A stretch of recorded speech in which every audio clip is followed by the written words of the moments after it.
All right.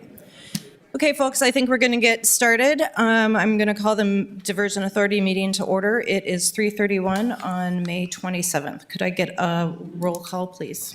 Mayor Carlson. Yes. Dr. Mahoney. Yes. Mayor Dardis. Yes. Mr. Peterson. I'm here. Mr. Hendrickson. Here. Mr. Pepcorn. Mr. Ebbinger. Here. Strand. Here. Mr. Campbell. Here. Mrs. Shirlene. I'm here. Mr. Steen. Here. Mr. Olson. Here. Mr. Seljevold. Here. The quorum is present. Thank you.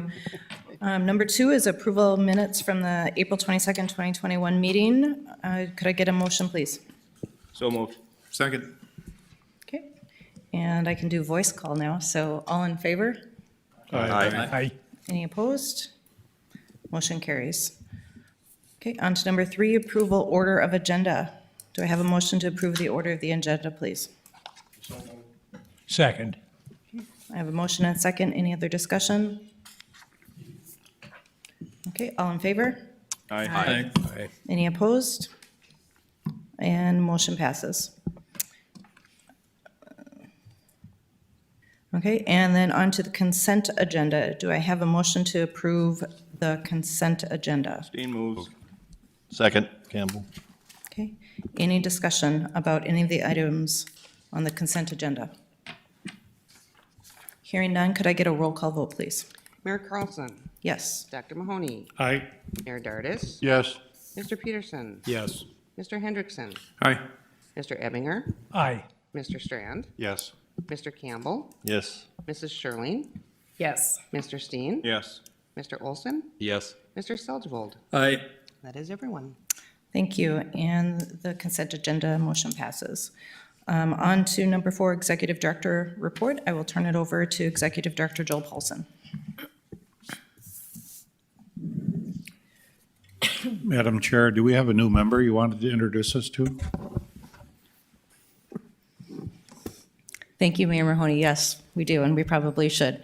The newest member of the Diversion Authority is Councilmember Larry Seljevold, and welcome to your very first board meeting.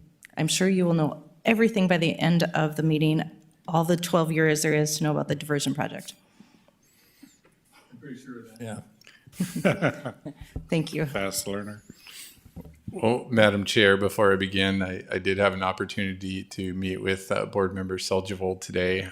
We spent about an hour and 15 minutes, and I think he's up to speed on everything. So, Perfect. We will defer all questions to him then. yes, absolutely.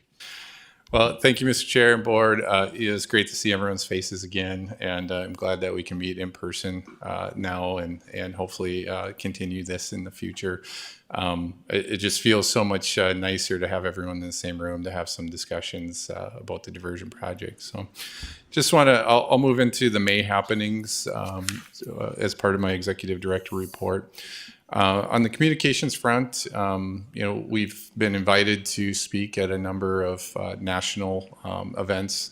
The American Society of Floodplain Managers National Conference, the FEMA Hazard Mitigation Assistance Work Group. I did a presentation for both of those. Those are both very pertinent to our project. Some of the FEMA folks that had reached out are some of the same FEMA folks that we'll be working with for potential future federal funding through the BRIC program. And of course, it's always nice to touch in with our floodplain management society. Minnesota is very much a part of that, and so there were some nice comments from our presentation from the Minnesota floodplain managers that are working for the DNR. And then, of course, we've been meeting with the Corps of Engineers to talk about coordination with the different regulatory agencies as we kind of move into the potential implementation of the project. We'll definitely have a lot of work to do on that front as well. A few legislative updates. I was present in Bismarck for the signing of the bonding bill, and it was a great event. The governor did a nice speech. I hope most of you were able to catch that. Bottom line, I think his perspective was this was just smart financing, smart conservative financing, I think is what he put it. the ability for the state to grab dollars at a very low interest and be able to get infrastructure projects done that ultimately save the taxpayers money. It was just, very nice words from him on that signing. A few P3 updates, continued coordination with the stakeholders for workforce development.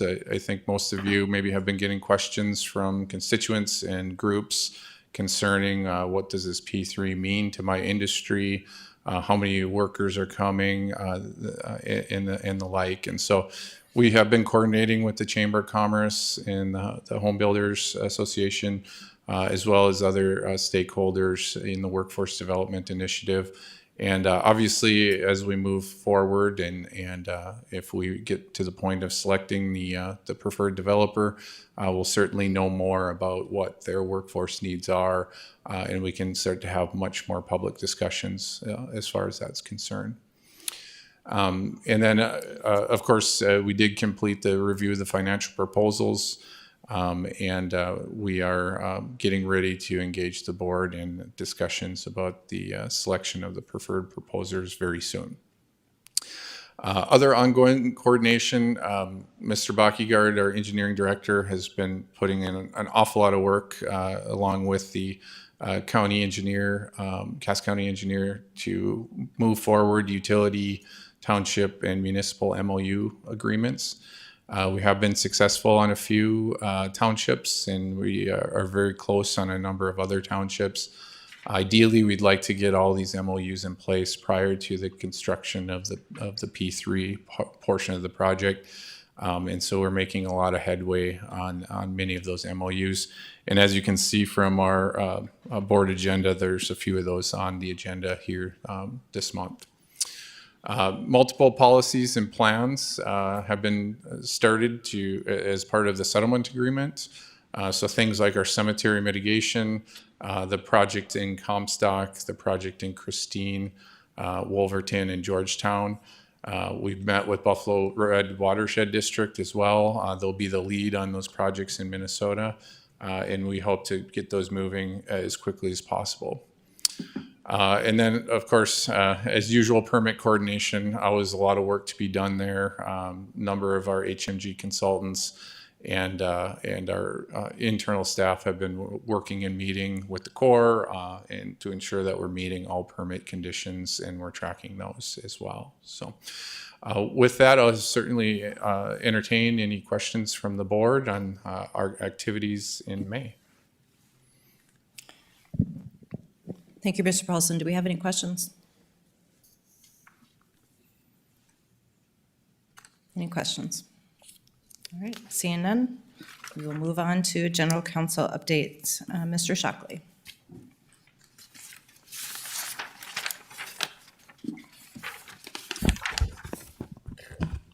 Good afternoon, Madam Chair and members of the Diversion Authority Board. I have a number of items related to financing of the project for your approval. The first item on the agenda is the approval of the Master Indenture of Trust. This is a document that really ties all of the financing for the entire diversion project together. This morning, the Cass County Joint Water Resource District approved the Master Indenture of Trust. Previously, the City of Fargo has accepted the responsibilities as fiscal agent, and the Bank of North Dakota has approved the Master Indenture of Trust as the trustee. I certainly can answer any questions. It's quite a lengthy document, but we're looking for approval from the Diversion Authority Board. Also, yesterday, the Finance Committee recommended approval of the Master Indenture of Trust. And just briefly, the Master Indenture of Trust authorizes the authority to issue the various debt obligations that are part of our finance plan. And it also contemplates the ability for the Diversion Authority over the next 40 to 50 years to issue other forms of debt financing if it needs to. One of the goals as I drafted this document was to make sure to give the Diversion Authority maximum flexibility over the years. That's why you'll see references in the document to sales tax bonds, Army Corps of Engineer, WIFIA program, this category of additional revenue bonds. We're not contemplating issuing that debt at this time, but I wanted to make sure that we had the maximum flexibility because we really don't know what'll happen in 30 years or 20 years, a different board, and there may be a better financing opportunity at that time. So can certainly answer any questions, but we'd be looking for a motion to approve. Any questions at this time about the master indenture of trust? Okay. If not, could Commissioner Steen? Madam Chair, thank you. I move to approve the master indenture of trust. Do I have a second? Second. Okay. Any further discussion or questions? Seeing none, could I get a roll call, please? Mayor Carlson, Yes. Dr. Mahoney, Yes. Mayor Dardis, Yes. Mr. Peterson, Yes. Mr. Hendrickson, Yes. Mr. Emminger, Yes. Mr. Strand, Yes. Mr. Campbell, Yes. Mrs. Sherling, Yes. Mr. Steen, Yes. Mr. Olson, Yes. Mr. Seljevold. Yes. That is everyone. All right, motion carries. Thank you. Number, Thank you, Madam Chair. The next item I have is a resolution consenting to Cass County Joint Water Resource District's issuance of temporary refunding improvement bonds. These bonds are being issued to redeem or prepay the Wells Fargo credit facilities that are being held by the city of Fargo and Cass County currently.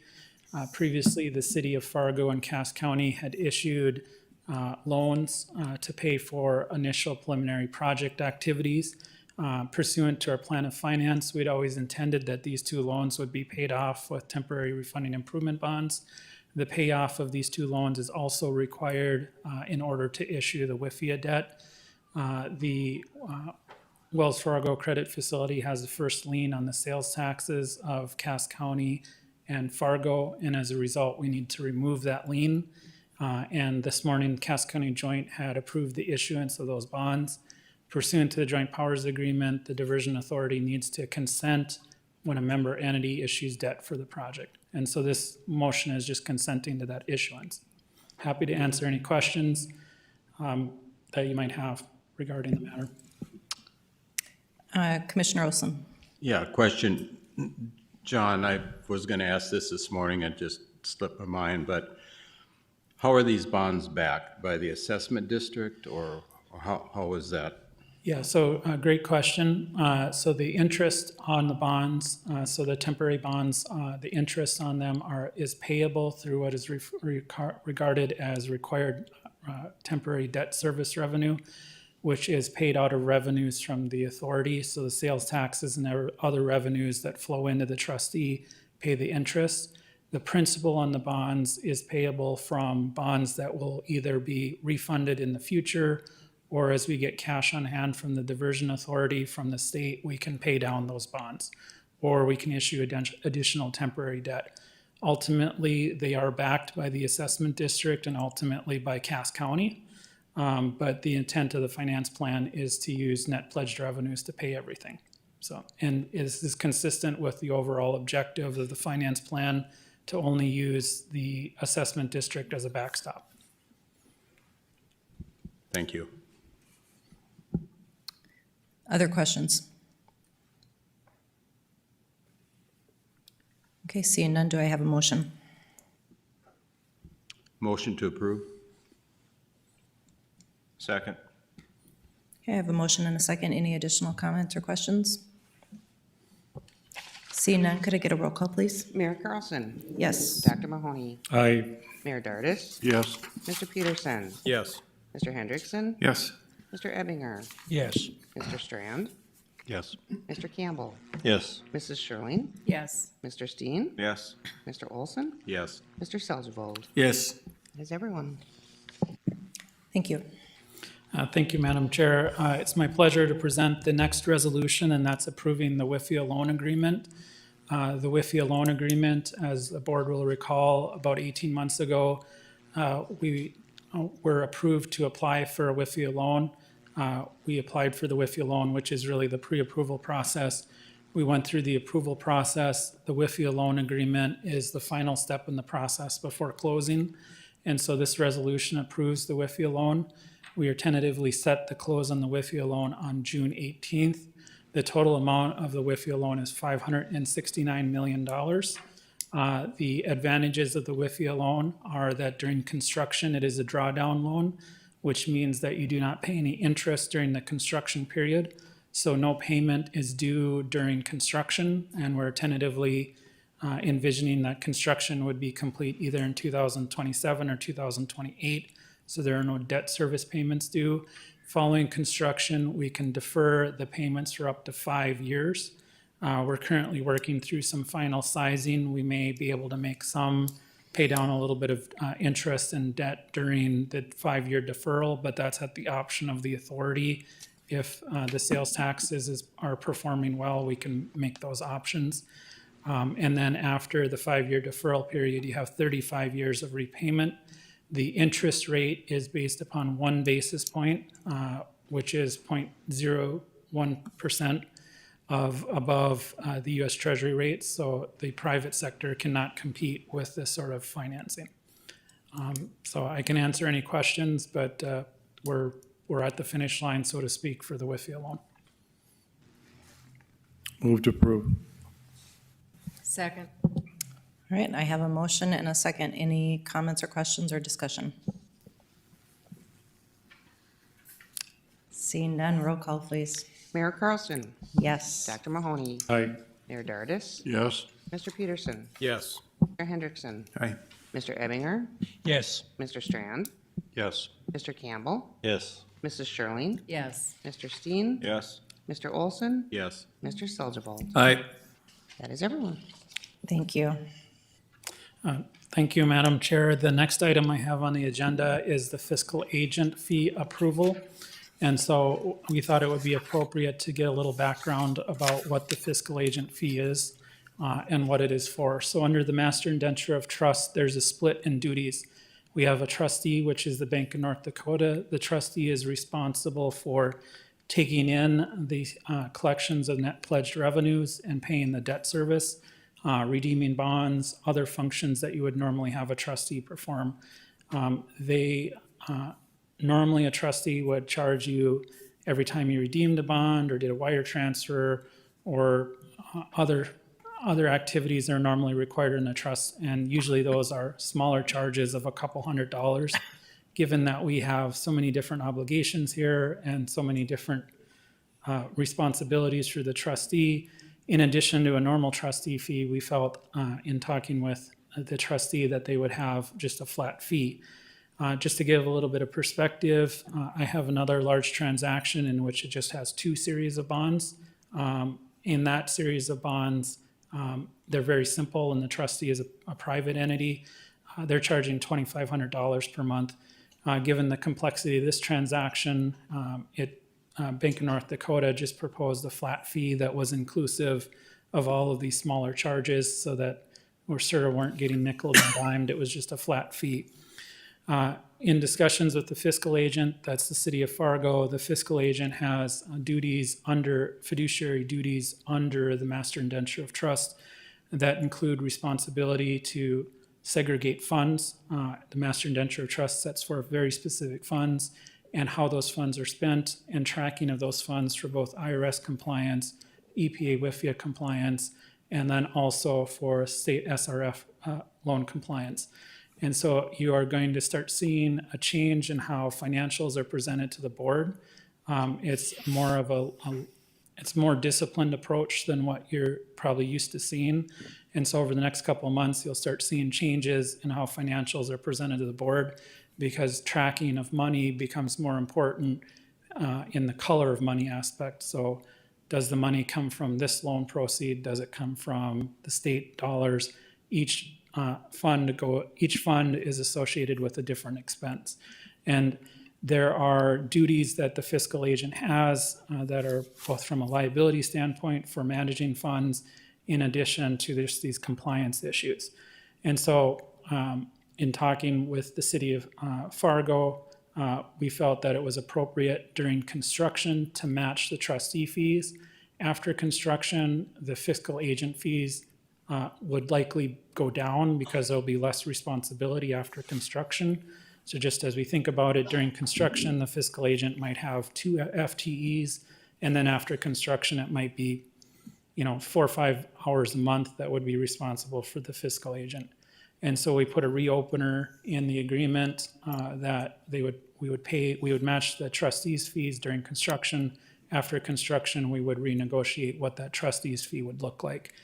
I did advise yesterday that the City of Fargo members should probably abstain from voting on it, since that, just the appearance of Fargo voting a fee for themselves. I'm comfortable in recommending the amount of the fee. It is appropriate. It's less than what we would pay a private party to manage it. And there's logic behind the fee if you equate it to a full-time equivalent position and how much it costs for that equivalent position. Can certainly answer any questions that you might have about it. Commissioner Olson. John, this is nothing against Fargo. Is it not prudent to have someone that isn't connected with the diversion be the fiscal agent? Is there a reason for that or not? Well, Or is it to save money? Well, partially, there's the trustee, from the standpoint of having a third party, is more important to have that independence than the fiscal agent. The fiscal agent is responsible for fund management, and there's a lot of eyes on this transaction, whether it's USEP, WIFIA, whether it's private bondholders, whether it's private developers. During the negotiations and work-throughs of the Master Indenture of Trust, I had dealings with 7 different bond counsel, each representing different groups. The issue of the fiscal agent being the City of Fargo never came up because you just don't have the same level of concern that you do with the trustee. The concern about having a third party is when you're paying debt service. Because really, at the end of the day, that's what people are concerned about. If you're a bondholder or you hold the WIFIA loan, their concern is there going to be somebody who pays the bill? On the fiscal agent side, it's more of a regulatory compliance issue. And Fargo is, from my standpoint, Fargo is a sophisticated entity. They deal with SRF on a regular basis. They deal with all these different programs, and they have a large budget. So from my standpoint, I don't have a concern with Fargo being the fiscal agent, and it actually was never an issue when we negotiated out the Master Indenture Trust. Thank you. Any other questions? Commissioner Strand. John, help me rehear what I think you said. Did you indicate that Fargo sitting members should not vote on this? Commissioner Strand, I would recommend that you would just abstain from the voting, just for appearances, and also be voting to have a fee assigned to Fargo. And I'll continue my question, and I'm not a legal expert, but it's my sense, and I'm not sure if we're operating under North Dakota law or Minnesota law, but it's my sense that if you're sitting board members in North Dakota, you're obligated to vote unless you have a viable conflict of interest the other board members accept. And usually, if you have a conflict of interest, it's your personal financial involvement. So my sense is statute requires us to vote. So first of all, great question. We are operating under North Dakota law. Anything dealing with the diversion authority is under North Dakota law. You are correct in the regards of if you have a financial interest, you need to recuse yourself. Here, I think it's questionable whether or not you have a financial interest. And yesterday, we just thought it was more appropriate to abstain. You can, if you feel strongly that you want to vote, you can certainly participate. But we just felt that it was more appropriate for you to abstain from the vote as Fargo members, because it was a fiscal fee, and because Fargo was, it's an agreement. And actually, there is an AG opinion that would say it's not a direct conflict, because there was a similar AG opinion dealing with the city of Harwood and a nonprofit entity, and they the AG came to the opinion that it was not a conflict. So you're correct, but just given the appearance, my recommendation was that you may want to consider abstaining. Madam Chair, Commissioner Strand, I'm sorry, this is Mahoney. John, yesterday I suggested at the finance meeting that we abstain. I apologize. You are right. We could vote on this, but it was just a question of appearance, and the rest of the board members would understand this as well. But if you feel we want to vote on it, John, we wouldn't hold that back, so. Madam Chair, if I might, Yes. it's not whether I want to, I believe we're obligated to by statute. I don't think a person can declare abstain unless there's a statutorily viable reason to. I don't think that, that's my sense of North Dakota law, is that even if you'd like to abstain, and if you have a conflict, you declare it. It's your peers that decide if that's an issue. But it's not whether it appears to be a conflict. It's my sense that you're required to vote on jurisdictions, on boards, when there's financial decisions. That's my question. So, and I'll get into a little nuance of law here. So you're correct. If you have a true conflict of interest and you declare it, your position is not counted as you count the majority of the votes. So for example, you have a 13-member board, one member has a conflict, you reduce the number of voting members to 12. In a case in which a member doesn't have a true conflict of interest, because once in a while you will run into somebody saying they have a conflict and they really don't have a conflict, because I as an attorney can't force somebody to vote. I mean, if somebody says I'm not voting, I'm going to abstain because I'm not comfortable with it, even though they don't have a true technical conflict, their vote is counted as going towards the majority. And so in this case, I'm not suggesting that you would have the normal process in which somebody would declare a vote or declare a conflict of interest and you wouldn't count them. Just if you're not comfortable voting on it as a member of Fargo, you could certainly abstain. You would still be counted towards the majority vote. So.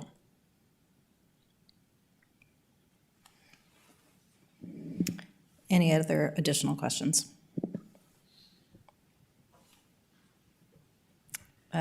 Commissioner Steen. I'd like to move to approve the fiscal agent agreement with the fee as presented. Do I have a second? A second. Commissioner Sherling is seconds.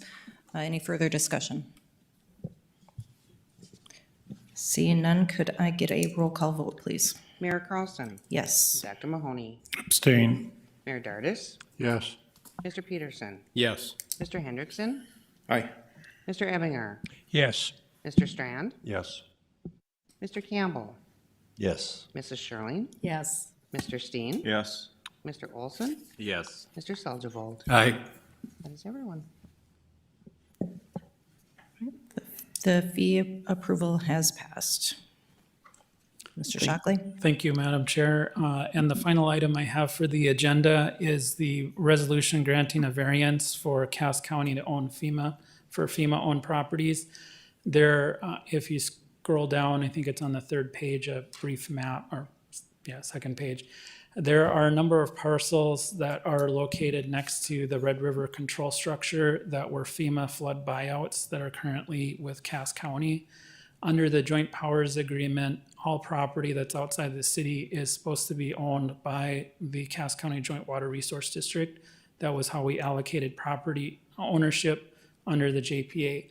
However, these parcels, because they were bought with FEMA funds, through the great work of Nathan, City of Fargo engineer, and a number of other people, were able to get variance so that you could actually construct structures on these FEMA parcels, but transferring the actual underlying title from Cass County to the Cass County Joint Water Resource District is a pretty high hill to climb. And therefore, we're suggesting, and the JPA contemplates, that you would have you would approve a variance in ownership. And so because of the previous ownership of Cass County buying them through FEMA, we're suggesting that the board would approve a variance for a housekeeping issue. You may ask, why do we even need to worry about this? Long-term, we have accounting requirements, whether it's through Army Corps of Engineers for land ownership, whether it's through EPA, whether it's through the state agencies. And as a housekeeping matter, we wanted to make sure the property ownership matched up to what's in the JPA. So if anybody questioned well, why are you varying from what's in the JPA? That we had the board on the record approving of the variance. And so in this case, the variance makes a lot of sense because it just, trying to get it transferred from Cass County to Cass County Joint, it seems like a pretty tall order. And I mean, it's really a distinction without a difference, in my opinion. Move to approve. Do I have a second? I have a motion and a second. Any discussion? Seeing none, could I get a roll call, please? Mayor Carlson, Yes. Dr. Mahoney, Aye. Mayor Dardis, Yes. Mr. Peterson, Yes. Mr. Hendrickson, Aye. Mr. Ebinger, Yes. Mr. Strand, Yes. Mr. Campbell, Yes. Mrs. Charlene, Yes. Mr. Steen, Yes. Mr. Olson, Yes. Mr. Seljevold. Aye. That is everyone. All right, the motion passes. Thank you, everybody, and sorry for the very lengthy packet, but we had a lot of financing to take care of, so thank you. Thank you, Mr. Shockley. Moving on to number 6, Usami Corps of Engineer Project Update. Ms. Williams. Good afternoon, everyone. Very nice to be here. This is the monthly update for the Corps for the month of May.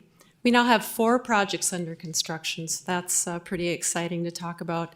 At the Diversion Inlet, we're approaching 50% complete, and they've completed the left and right dam walls. Do you remember where the preloads were? Well, those are taken off, and the walls have been placed where those preloads were located.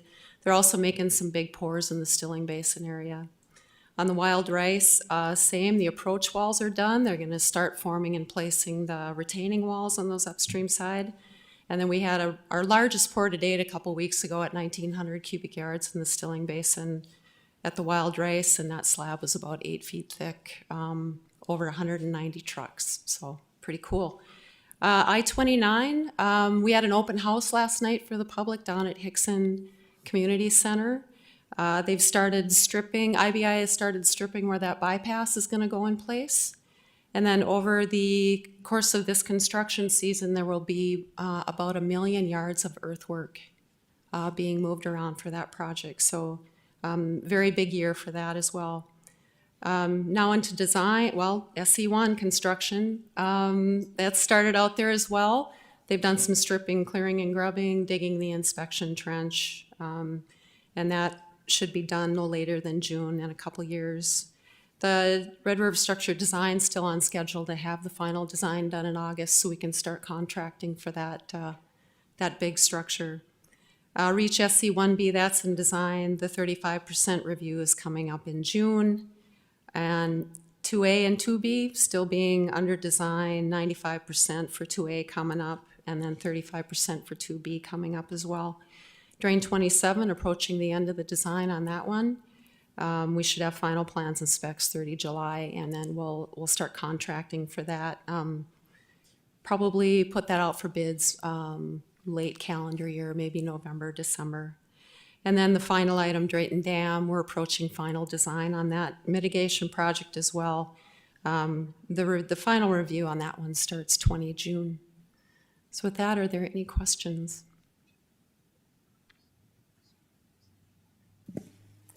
Any questions for Ms. Williams? All right, thank you very much. It's quite a lot of concrete. All right, moving on to number 7, public outreach update. And I will turn that over to Commissioner Olson. Yes, and I'd like to turn it over to Jennifer. We did not have a meeting this month, but that doesn't mean that the outreach has not been very busy, and Jennifer will give us an update. Okay. Thank you. Thank you so much. Good to see everyone in person for this meeting, so glad to be here. So I started with the homepage that we currently have for the website. Just wanted you to be able to see what is there now and talk through a little bit why we're making the changes. So what you see now is basically a news feed on what's happening with the diversion. But now that we are moving into that construction phase and we have a lot of attention coming our way with the upcoming award, we are making changes to the homepage. So I'm going to move to this new landing page that we have designed as the new homepage for the website. So just to give you some insight, the existing page will still be there as is. This is just another page sort of in front of that site, and it gives you a little bit more perspective on the project, where we're located. You can see the visual that gives you some insight into the construction area. We're going to continually update this video at the top so you can see the progress of the project as it continues to develop. You'll notice that the links at the top are the same links that are on the current site, so you'll still be able to get to the same information that you are used to going to before. We've added a portion at the very top for breaking news. So if we have any major construction updates or traffic posts that we need to share, or any just urgent details about the project in general, we can put that at the top at any time. And then I'm going to scroll down through this so you can see a little bit of what we've added for content on the homepage. Just a little explanation about what is the project. You don't get that perspective when you go to the existing homepage, so it helps people who are just now learning about the project to have a little bit more information. There's a video placeholder here as well. We're also working on a video that gives that same bit of information in a more personal face-to-face interview style with some of the key individuals who have been working on the project. And then we have some statistics here, so I'll just move forward so you can see when you scroll through here, they will change. We'll continue to update that with different statistics as we move through the build of the project, but it's just some interesting facts that you'll be able to see on a regular basis. And then the map area. So what you see now is not completely what will be there by next week. If we have your blessing with this site, and we'll share the link with you so you can take a look at it more, this section will continue to change. We're working with the team at AE2S now, where they're building it to be a lot more visual with some of the buildings and the locations for the sites, where you can click on them and find out a little bit more about what's happening at each of the areas where the builds are happening. So you can see maybe what percentage they are with the completion, or a little bit about the area or what they're working on at the time.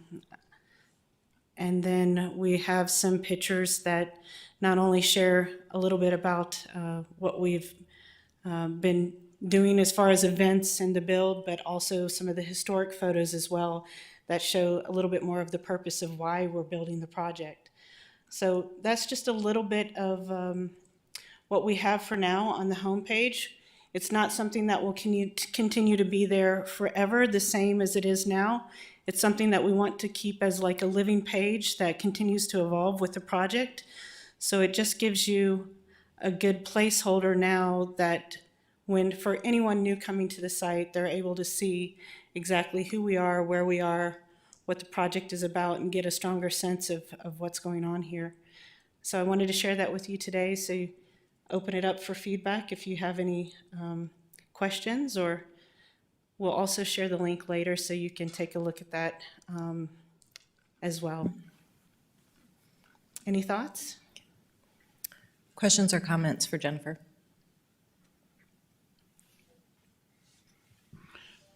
All right. Oh, Commissioner Olson. Quickly. Jennifer, there was a comment made this morning that we need to make it a little bit more user-friendly for some hot buttons. You know, somebody goes and wants to go directly to information on floor easements, different things. Certainly those are things that we need to explore.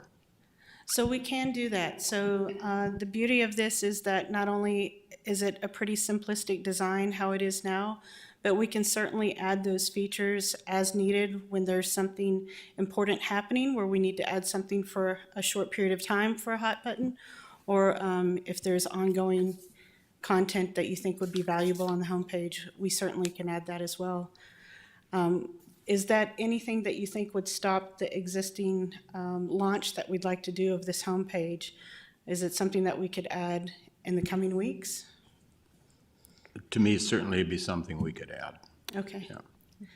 What our goal is, we'd like to be able to launch this by the end of next week. And by launching, really, we're just turning it on because it exists now in the sandbox here. We're just going to be moving it over where it's the same existing site. You'll just see the new homepage. But our goal would be to target by the end of next week, if that gives enough time for review here.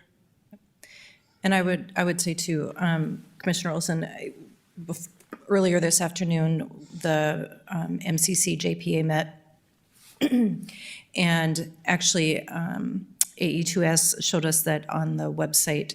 So I believe Jennifer is just talking about the homepage, but if you click About and then scroll down, there is more information about flowage easements, and it has a lot more updated information and is more user-friendly than it has been previously in the past. So I know that that is something that is being worked on, but I think you're just wondering about just the homepage. Just the homepage. Separate. So you will see basic similarities on the other pages as you have before. We have adjusted the headers so it matches this homepage, so there's more consistency between the new look. But yes, for now, it would be just this homepage. Commissioner Shirley. Thank you. So are you gonna have a button for like a map? Turn your button on. Just press. There we go. Are you gonna have a button for a map search? That's the call I get most frequently. Somebody wants to know how a particular parcel is going to be impacted before and after the project is completed. So if it's not on the land section now, is that on the land section at the moment?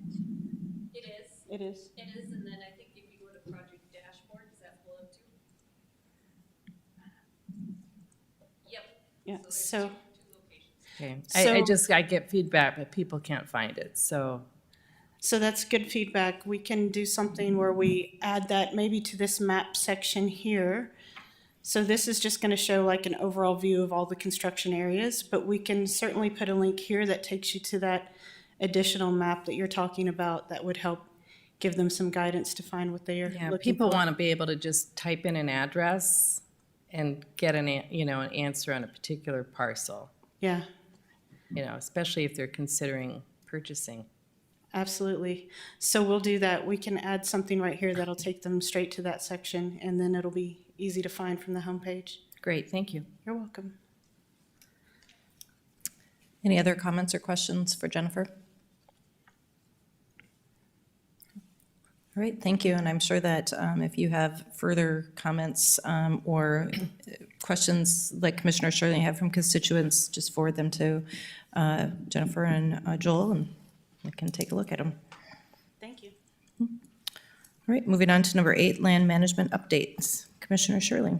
Thank you. Land management met yesterday, and we had a busy agenda. We continue to acquire property. We have in the Drain 27 wetland restoration project, the Red River control structure, environmental monitoring easements, southern embankment reach 2A, and upstream structures. We've acquired property interests in over 650 parcels and completed acquisitions for the diversion channel, the southern embankment reach 1, the I-29 roadways, Wild Rice River control structure, and the diversion inlet structure. Appraisal work is being completed for the upstream structures. That includes farmsteads and rural residential structures.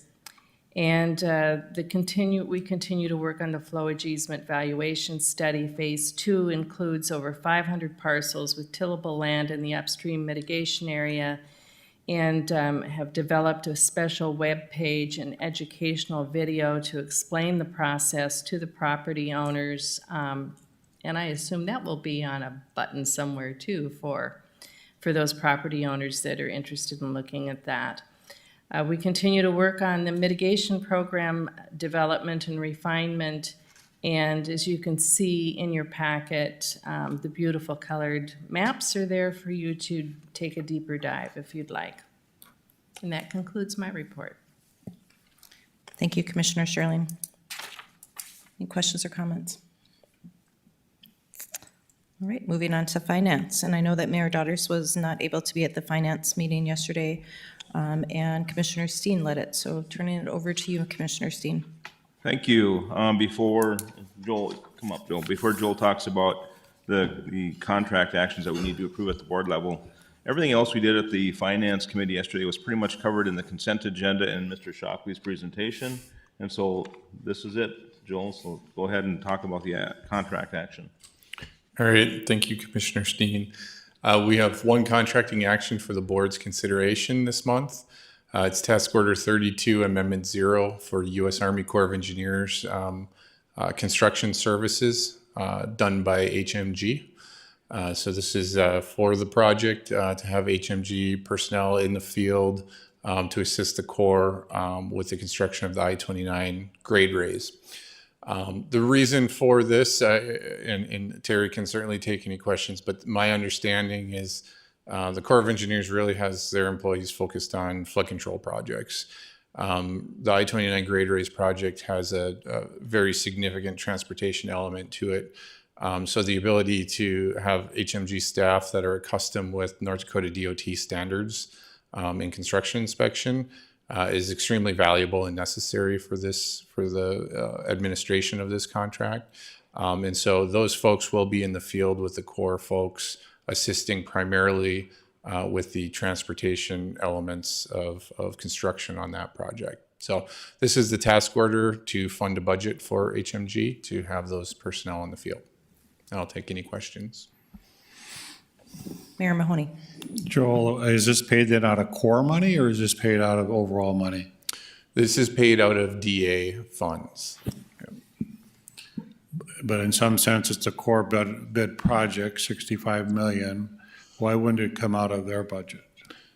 And Terry, if I mess this up, please help me. But so if the Corps requests assistance with their federal work, we have the ability to do that and fund that assistance through our own dollars. If we said, no, we will not provide assistance, the Corps will have to go out on an IDIQ contract. They have consultants that they vetted, that they utilize for projects as needed. So in this case, the Corps, if we wanted the Corps to fund these dollars, they would go through an internal process and bring a new consultant on board that would perform these services on behalf of the Corps. Given that the HMG has been involved in the drainage design and their knowledge and background of the project, our staff and the Corps staff feel that the value that HMG brings to the table with their background and knowledge, as well as their knowledge of the DOT, it's worth us pursuing this with non-federal dollars in order to assist the federal contract to be implemented. So is there a payback sometime? Because I don't mind the reasons you're giving this, but it's clearly coming out of a tight budget on our side. And the Corps has been ahead of budget on a lot of their side. Wouldn't they have the ability, or is Terry going to give us a little help somewhere else later? I'll defer that question to Ms. Williams, but I'll attempt to answer it to the best of my ability. We have been in some level of discussions with the Corps. There have been many other instances over the duration of the development of this project where we have assisted the Corps. All of the modeling work that's been done to date, would fall under the federal program, but we've been supporting that with HMG, given their detail and background with drainage and the local basins here and the work that they've done for decades with the watershed districts. We're uniquely positioned to do the modeling work. So in some respects, this is similar to that in the fact that HMG has done a number of DOT contracts. They understand the specifications, what the DOT is looking for. They have the working relationships with the DOT. And to bring in another consultant to do that would obviously add some level of disruption as well, some knowledge that folks would need to get up to speed on, and some inefficiencies on that respect. But as far as, coordinating, additional federal dollars to cover the work that we've contributed, it is, a topic of discussion with the Corps at the moment. So. Well, it's just that we have a contingency fee, as I understand it, so I'm assuming what you're telling me, this is coming out of contingency fee. I also understand in the future, at the end of the project, if the Corps has some excess funds, theoretically, it's supposed to come back to us as a payback. No guarantee, but that might happen, so. Just trying to understand where the money's coming from. Thank you. Yes, you're correct, Mayor. In the project partnership agreement, if the Corps does come in under budget, it does indicate within that agreement to pay back to the local non-federal sponsor for that amount of under budget. So as we continue to work with the Corps on their side and monitor the budgets and the schedules and how things are coming in, it's certainly something that we're tracking and considering in our overall financial plan. Mayor Dartis. I would encourage the board to be very cautious on burning up any more of our contingencies that we have. For where we're at in the entire process and for the knowns and the unknowns, I'm very concerned about that. The other thing is so am I to understand that this entire expense is being transferred to the DA from the Corps of Engineers? And I have great respect for the Houston Moore Group, okay? But this is not about them. So this entire expense of $487,899 is now our expense. That's just the basic simples of it. So, Mayor Dartis, that is correct. And I'll just put a few finer points on, and I think it's somewhat related to what Mayor Mahoney had mentioned as far as the potential payback if the Corps comes in under budget. So if we're managing a scope of work, let's just say, it's, $500,000 scope of work for construction inspection. If the Corps has to go through their administrative procedures, bring in a new consultant, and you have some inefficiencies there where the cost ends up being $600,000 or $700,000, whether we're using federal funds or our own local funds, it is, we want to do it the most cost effective to the overall taxpayer. Certainly understanding the perspective that we want to use and maximize our federal funds and through the PPA. I believe as we go through the rest of the construction process that we will utilize the full $750 million of Corps funding to complete the Corps' obligations. As well as continued discussions with the Corps of things that could potentially fit within the federal program that are currently not in the federal program.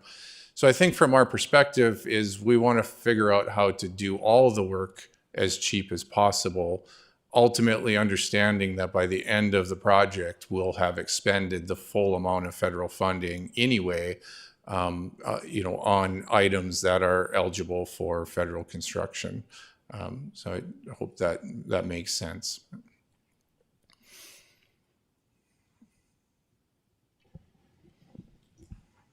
Again, I would encourage the board that we not draw down our contingencies any further until we know where we are at on our P3. And that's what this is doing.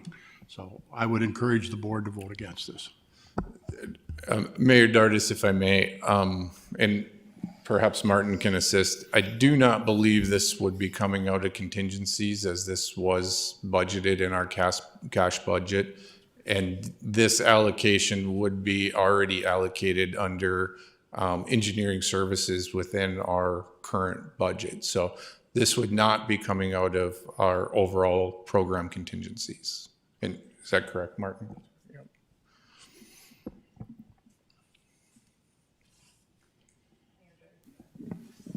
Mayor Dartis, did you have any further questions or follow-up questions? Okay, Commissioner Steen. Just two thoughts. So, Joel, at what point, if we're picking up these additional costs, do we determine that it's actually going to be coming out of our contingency? Or did we contemplate this with this year's budget and the overall project budget? That's what I'm getting at. I think that's what Mayor Dartis is also asking. And maybe I'll bring Mr. Nicholson back up here to answer that question, because I think it's a great question, Commissioner Steen. Yes, Commissioner Steen and Commissioner Steen and members of the board, these expenditures and the assistance by the local consultants to assist the Corps have been budgeted as part of the DA budget and planned for in each annual year cash budget. So it isn't as much a contingency question as it is an allocation of resources that utilizes the local consulting community that's already been helping the Corps with respect to the design. Yeah, That thank being you. said, at what dollar amount? What dollar amount do we have as far as the engineering services that's in the budget? So you're telling us that this will be within the budget? It is within the budget that has been anticipated for the 2021 cash budget and within the program budget that we're dealing with on a cost basis. All right, There's a separate contingency budget that this is not allocated to. Thank you, Mr. Martinson. So of the $489,000, what does that for additional engineering costs that we may incur in 2021? What is the balance of that account with this type of an expenditure? I don't have those numbers on the top of my head. I don't know whether Paul has them on the top of his. He can dig out, I guess, a computer and find it. Obviously, my point that I'm trying to make here is that when you're spending $500,000 at a time, I'd be concerned about where we're going to end up by October or September, November of 2021. I'm just trying to be as cautious as we possibly can until we know the given of where we are at in the P3 bid process. Thank you. Just one other point about this year's budget. On the screen, you can see that this is a multi-year contract. So this runs through 2024. And so the annual amounts are shown there on the screen. So in 2021, it's anticipated around $155,000 of budget allocation. And the subsequent years are shown. Commissioner Strand. Thank you. Just a basic question, maybe I missed it, but is this a public bid process that we got to this point from, or a sole source, or how did we get there? So the initial HMG contracts were all competitively solicited. And so HMG was hired by the Diversion Authority many years ago to assist with all aspects of engineering. So as we move forward with any engineering needs, we continue to use HMG to provide those resources. Commissioner Peterson. Thank you, Madam Chair. Maybe I can cut to the chase on this from my perspective. We budgeted $506,919 to do this exercise. The estimate came in at roughly $487,000, and I am going to look at my friends at the Army Corps and say that if we deviate from this and say this is going to be a solely Army Corps project, with due respect, I don't think you're going to come in at 100,000 more. It's going to be more than 100,000 more. So our friends at the Army Corps will come back in some which way or form in lieu of us asking them to do this at a cost of $700,000. We'll do it at a cost of $500,000, which is still within our budget and actually below by $17,000. And look to them as good players and good partners for them to reimburse us in some other way. Long story short, if we don't do this, they'll do it. It's going to cost us more, and we'll wind up with less money in the end. Thank you, Madam Chair. Commissioner Shirley. Thank you. Is it on? There we go. Okay, it just is automatic, I guess. I'm just wondering, is there any advantage to delaying the vote? I know we have a lot of decisions in between now and the next meeting, perhaps. Is there a disadvantage? Commissioner Sherling, with construction starting out on the I-29 project, I believe the HMG folks will be engaged very soon. So maybe from a recommendation standpoint from your executive director, one thing we could do, because this is a multi-year contract, we can certainly monitor and get them started I don't think we've ever had this discussion with the Corps, but say halfway through the project, we wanted to switch construction administration personnel, use their IDIQ consultants under Corps funding for whatever reason. I believe we could do that. It wouldn't be preferable, I don't think, but yeah. Yes, please. This contract has just as much to do with the Corps, and so I do think it's appropriate that Ms. Williams address the board. Thank you. Thank you. So to Commissioner Peterson's point about it costing more, so Houston Moore Group is the designer of record on I-29. They did the design, and when you bring somebody on for construction services, it should be the designer of record.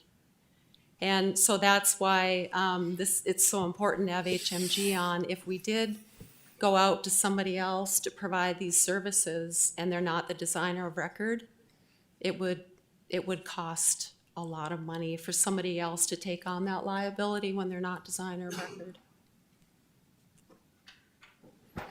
Madam Chair? And then my question regarding the delay, a delay in a vote, would that make a difference? I think a delay, we're counting on HMG to be available to review submittals from IBI as the designer of record. And that's will start up very soon, if not already. Okay. Mayor Mahoney and then Commissioner Steen. Would move to approve a one-year budget of $155,000 and to have this re-reviewed at our next meeting. I would second. Further discussion? Commissioner Steen. As further discussion, I will support that. I think it's the right move to move ahead with HMG at this point. But I do think this is not the first time, Joel, that this discussion has come up with regard to the Corps engaging HMG to do something we thought was under the Corps' contract. And I get it. It's a different type of a process. If the Corps were to engage somebody else not already engaged, bring it in to consult, more cost, more time, et cetera. I get that. But it seems to me it'd be most efficient for everybody if they're comfortable using HMG, that they go ahead and reimburse Diversion Authority for paying for this work that we're engaging on behalf of the Corps to do. And that's a discussion. I know you and I have talked about this. It's come up here before, but I think that needs to really undertake that discussion with the Corps to find out how much farther is this going to go, how many more occasions is this going to occur, what does this impact the diversions budget, what does this impact the Corps' budget. And I just think I get it, it's all one big pool, but in the end, we're the ones having to come up with the sales tax, the revenues to make the payments on the financial plan when this project's done. So where does that all come down? And during construction of the project. So I really believe that, yeah, I'll support the motion, but we need to have a good discussion with the Corps. How much longer is this going to happen, go on, and what's the basis for it? So that's my thoughts. Commissioner Campbell. Thank you. Over the history of this project, the Corps, through their ability to obtain funds, compared to our timeline, fell short of some of the things we wanted to accomplish. And so there were some of the, during that time frame, the DA did agree to fund some of those shortfalls that the Corps had within their budgeting process. I couldn't agree more with what Merit Artis is saying here, that we need to be careful of where we're shifting from Corps federal dollars designated for this project to something that we did not budget and anticipate being our share. So I'm thankful for the caution that we have here. I think Mayor Mahoney's motion today is the correct one. I don't think we need to do the full 480,000 or whatever that number is today. I think we need to kind of educate ourselves a little bit on this budget, this whole budgeting process for this. I'm a little nervous going up too far out and shifting something that's federal responsibility to local. Thank you. Madam Chair? Yes, go ahead. I just want to provide some additional context in this discussion. So I have had many discussions with Terry and the Corps concerning this. So this is by no means a surprise that we're having this discussion with the board. And I do think you have some great policy perspectives on it today. I think I just would like to express that we will find a use for every federal dollar that we've agreed to in the PPA to date. And we have already assumed the risk of overage of that agreement. And so if we go over the 750 million on the federal side, the DA is responsible for all of that overage. So in some respects, we're just looking at a snapshot in time right now, certainly understanding the perspective to play cautious. And I have been advising the consultants to submit annual budgets instead of some of these longer term ones. I think in this respect, this is the total program or total project construction administrative task order. So I think that's somewhat appropriate, but I certainly agree on that annual approach in assessing where we're at the end of the year and negotiating the next year's task orders, given what develops over the course of that year. So just wanted to provide that additional maybe context to this discussion, because it is somewhat complicated. And to Commissioner Steen's, question about, having the Corps, reimburse us for costs or this, that, and the other thing. I think there's some legal things that the Corps just can't do on some of that. And so I think really it gets down to who's going to provide the most value on any particular project. I think the Corps and our team feels that HMG is the consultant to have that will do it the cheapest, whether it's federal dollars or local non-federal dollars. And knowing that we're going to leverage all the federal dollars by the end of this program anyhow. So definitely a lot to consider here, I know, and it is complex task order. So. Thank you, Mr. Paulson. Commissioner Steen. Thank you, Joel. Good explanation. I think that even goes further to support Commissioner Campbell's motion, not a motion, but comment that we need to be further educated on how these budgets work together, because it's convoluted and confusing to many of us. There's a big pot of money. It's all going to be spent the best way we can. Okay, great. We need to know where that is. And I think the conversation and education would be excellent. I agree. And Commissioner Steen, just to know, I mean, the board's been doing this since the start of the project. I mean, all the modeling, everything, falls within the same category. And so, to have this discussion and figure out where we're moving forward and how we want to manage the federal dollars, more intricately, I think is very much welcome. So. Thank you. Commissioner Strand. Thank you, Madam Chair. Just a quick question. I'm guessing there might be times this goes the other way, where they might be incurring costs that they didn't anticipate that would have been otherwise in people's minds ours.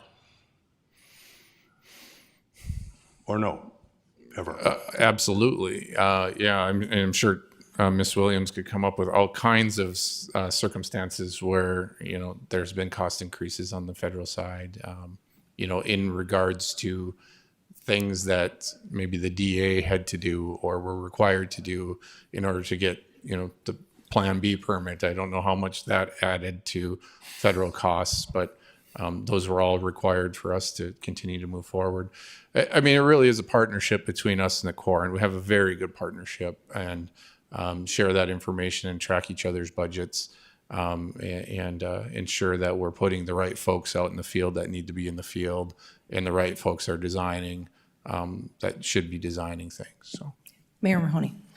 In light of the day, we're going to have a call to question, please. Yep.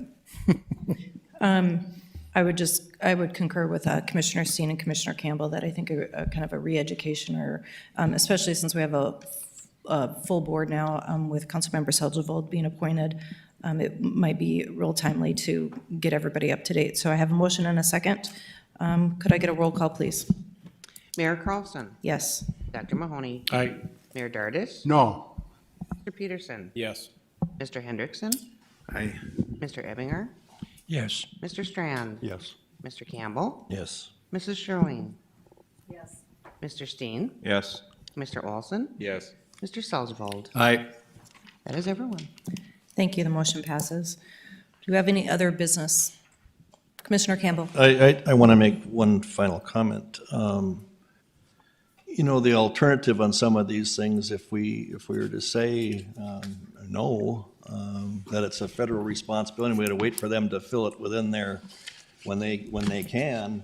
Has anybody noticed right now how if you have to sit and wait on something right now, the cost of waiting is?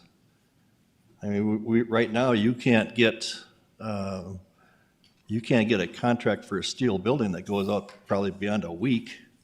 So there's an awful lot of things that come into play here where sometimes we have to do an advancement on things because the alternative of waiting for the funds to show up another source would be more costly.